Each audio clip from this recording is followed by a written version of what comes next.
The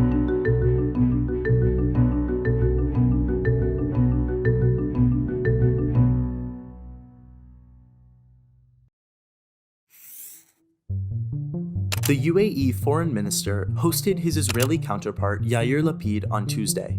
The UAE is likely to seek further cooperation with Israel, as Abu Dhabi benefits from a $23 billion US brokered arms deal made last November in return for resuming diplomatic relations with Israel.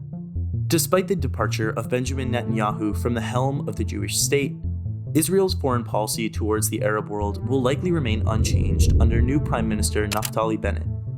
Having just signed new bilateral agreements for technological cooperation and economic development, the UAE is further strengthening the partnership through the acquisition of a $1.1 billion stake in Israeli gas fields in the eastern Mediterranean.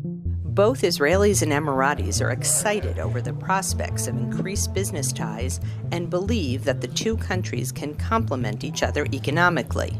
In the long term, Israel and the UAE will focus on undermining the influence of their mutual adversary, Iran, demonstrated through contracts to co-produce defense systems like anti-drone technology.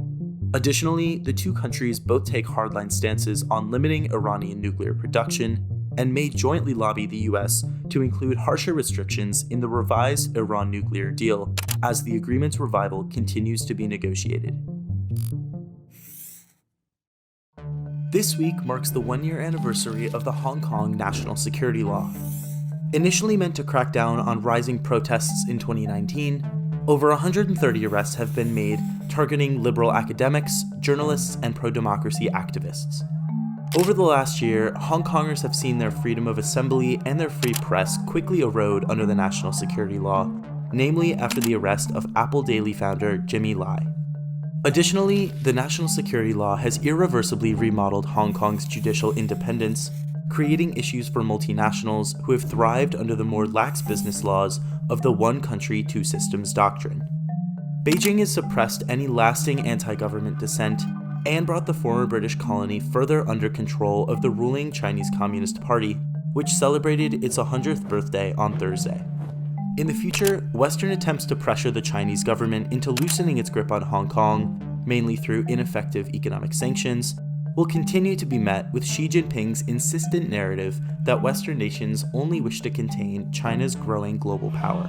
中国人民也绝不允许任何外来势力欺负、压迫、奴役我们。 This past weekend saw nationwide protests in urban centers across Burkina Faso against the deteriorating level of security and rising extremist violence in the country. Most recently, on June 4th, militant Islamists in the northern city of Solon killed 132 civilians in Burkina Faso's largest terrorist attack since fighting began in 2014.